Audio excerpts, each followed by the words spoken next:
9월 2일 오늘의 말씀은 에베소서 1장 7절에서 14절입니다.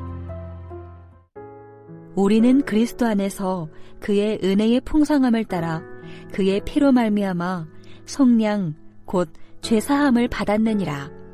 이는 그가 모든 지혜와 총명을 우리에게 넘치게 하사 그 뜻의 비밀을 우리에게 알리신 것이요 그의 기뻐하심을 따라 그리스도 안에서 때가 찬 경륜을 위하여 예정하신 것이니 하늘에 있는 것이나 땅에 있는 것이 다 그리스도 안에서 통일되게 하려 하심이라.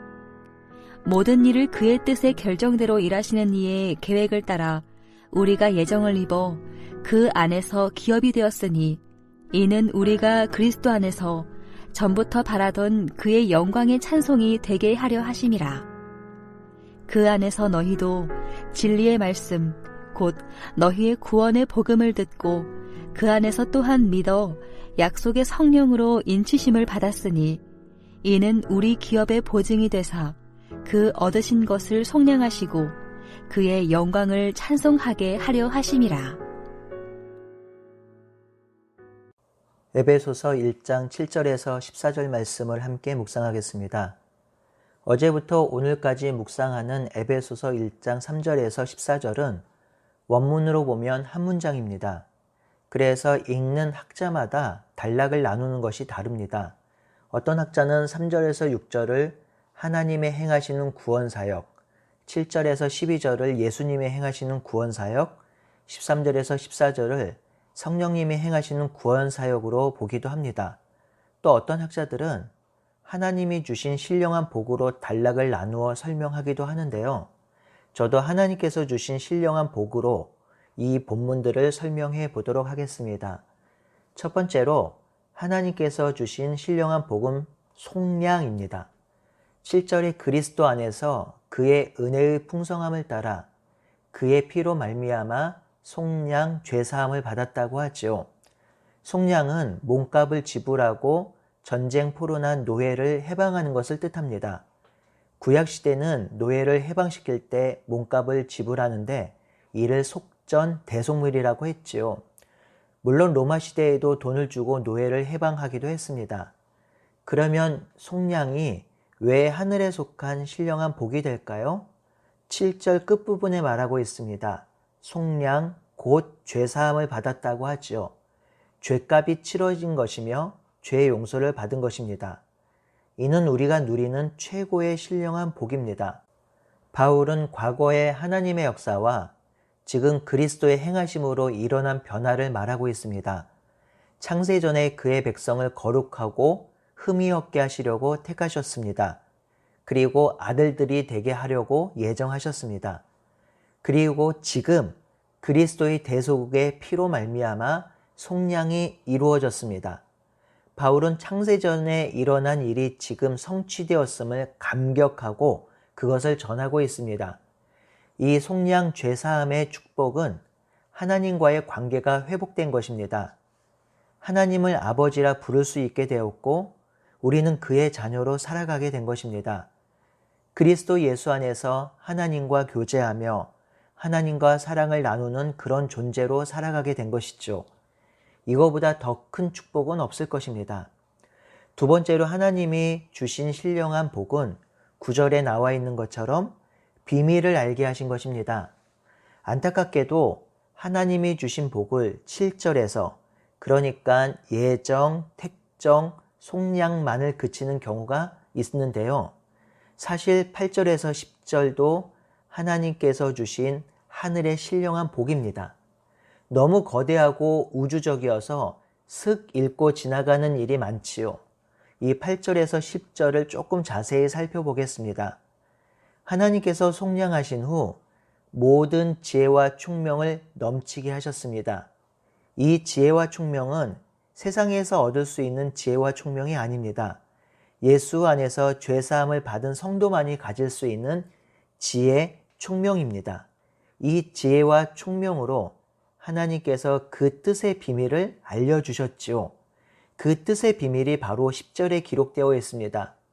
하늘에 있는 것이나 땅에 있는 것이 다 그리스도 안에서 통일되게 하려는 것입니다.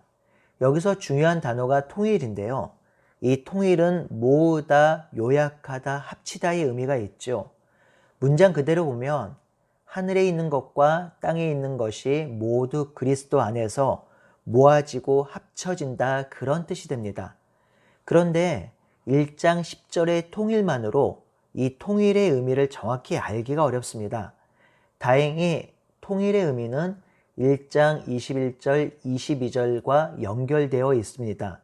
22절을 한번 볼까요? 만물을 그 발 아래 복종하게 하시고 그 만물 위에 교회의 머리로 삼으셨느니라. 시간이 많지 않아서 21절, 22절 이 말씀을 다 설명하긴 어렵지만 이 구절의 의미는 그리스도가 모든 적대 세력을 정복하시고 만물의 통치자로 이 세상을 다스린다, 그런 의미입니다. 조금 풀어 설명하면 하나님께서 하늘에 있는 것과 땅에 있는 것들을 그리스도의 다스림 안에 모으시고 다스림 안에 두신다라는 것입니다. 또 다른 말로 표현하면 죄로 깨어진 관계가 회복된다라는 것입니다.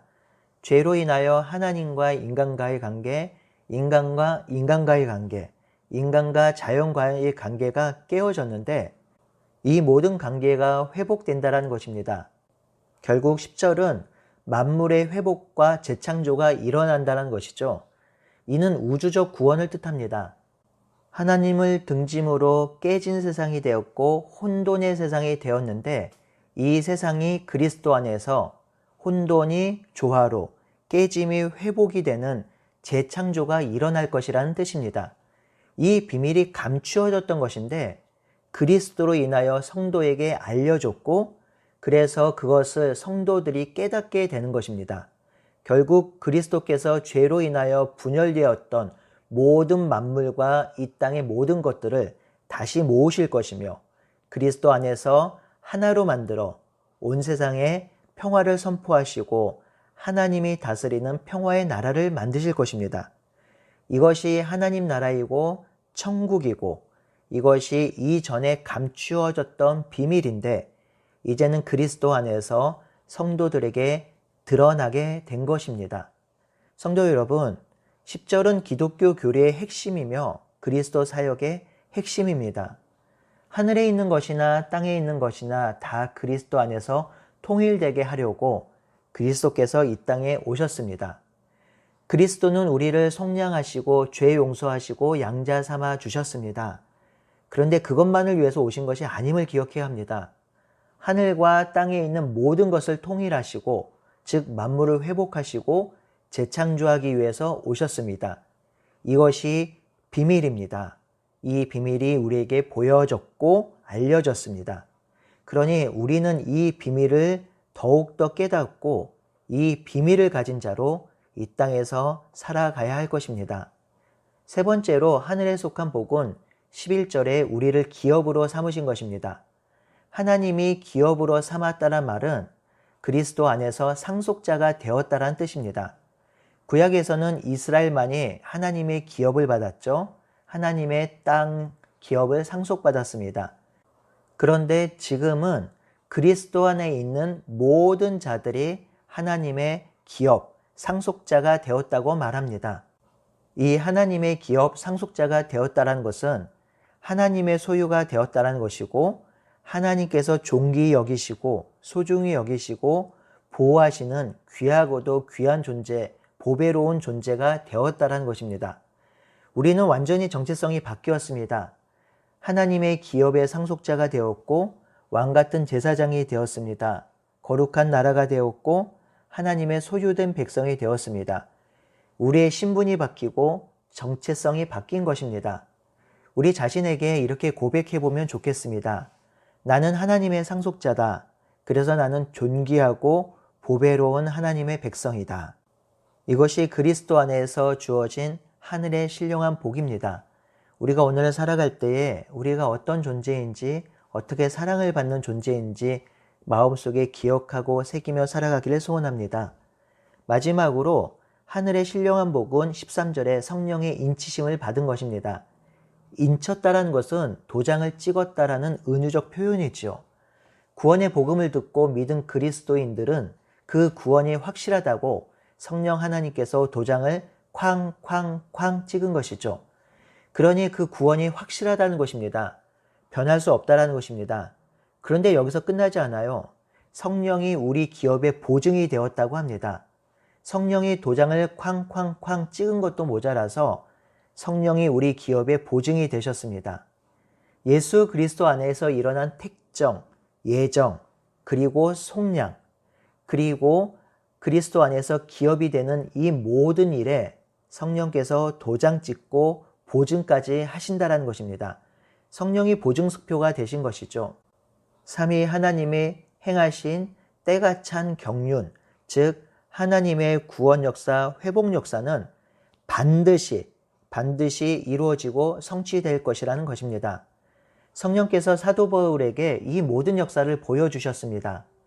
이전에는 감추어졌던 비밀인데 지혜와 총명을 주셔서 밝히 보여주셨고, 그리고 보여주신 것을 우리에게 전함으로 우리도 성령의 지혜와 총명으로 이 비밀을 보고 깨닫게 되었습니다.